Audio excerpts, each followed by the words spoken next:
Ditch லைனுங்க.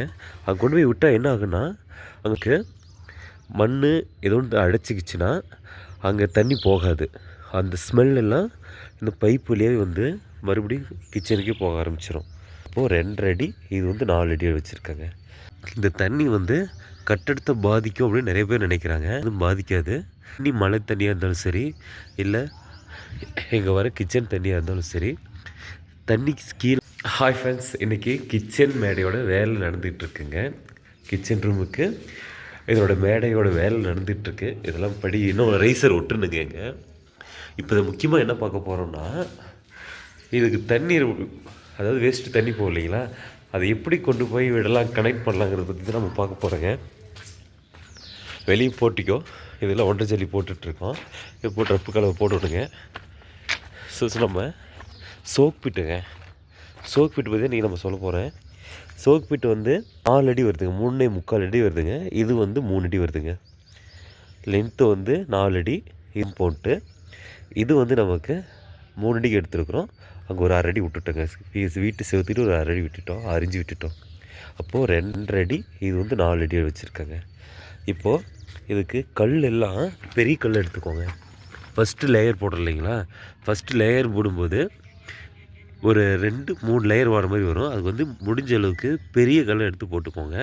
அப்போ தான் தண்ணி மழை தண்ணியாக இருந்தாலும் சரி, இல்லை இங்கே வர கிச்சன் தண்ணியாக இருந்தாலும் சரி, தண்ணிக்கு கீழே போகும். அதாவது கீழே காங்கிரீட்டு போடக்கூடாது.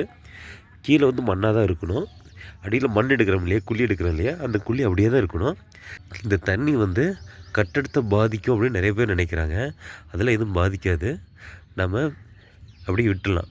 ஏன் சொல்கிறேன்னா, நம்மளோட செப்டிக் டேங்கு, பாத்ரூம் தண்ணி, அப்புறம் தண்ணி தொட்டி எல்லாமே காலத்தை ஒட்டி வீட்டை ஒட்டி தான் இருக்குது.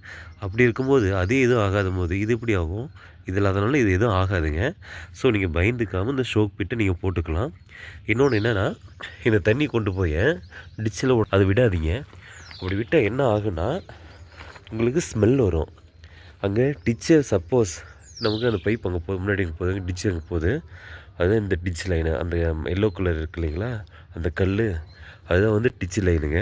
அங்கே கொண்டு போய் விட்டால் என்ன ஆகுன்னா, அங்கே சப்போஸ் நமக்கு மண் ஏதோ ஒன்று அடைச்சிக்கிச்சுன்னா அங்கே தண்ணி போகாது. அந்த ஸ்மெல்லாம் இந்த பைப் வழியாகவே வந்து மறுபடியும் கிச்சனுக்கே போக ஆரம்பிச்சிடும். அந்த ஸ்மெல்லு, அப்புறம் அதில் என்ன ஸ்மெல் வருதோ அது எல்லா ஸ்மெல்லுமே நம்ம கிச்சனுக்கே போயிடும். ஸோ அதனால தான் நம்ம கிச்சனை பொறுத்த வரைக்கும் தனியாகவே விட்டுருங்க.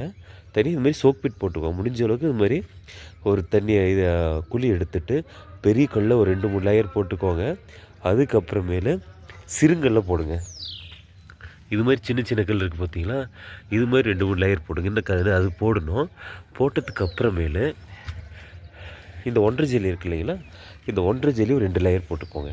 ஏன்னா தண்ணி இறங்கும். இதுக்கு வந்து நீங்கள் வெறும் இந்த 3/4 ஜல்லி போடாதீங்க, தண்ணி இறங்காது. காங்கிரீட்டையும் போட்டுறாதீங்க. அடியில் காங்கிரீட்டு கலவை போடக்கூடாது. சைட்லேயும் கலவை போடாதீங்க.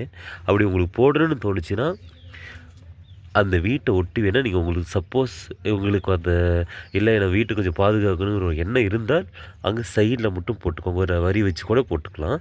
ஆனால் தேவையில்லை, என்னோடய சஜஸ்ட் தேவையில்லை. உங்களுக்கு போடணும்னு நினச்சா அங்கே வரி வச்சு போட்டுக்கலாங்க. அங்கே ஒரு செங்கல் வரி வச்சுக்கோங்க.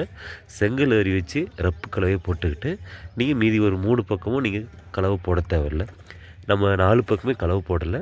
உங்களுக்கு என்ன அந்த வீட்டை ஒட்டி ஒரு ரப்பு கலவை போட்டுக்கலாம். செங்கல் வச்சு ரப்பு கலவை போட்டுக்கிட்டால் நம்ம உங்களுக்கு ப்ரொடெக்ஷன் இன்னும் கொஞ்சம் எக்ஸ்ட்ரா இருக்கிற மாதிரி நீங்கள் ஃபீல் பண்ணலாம்.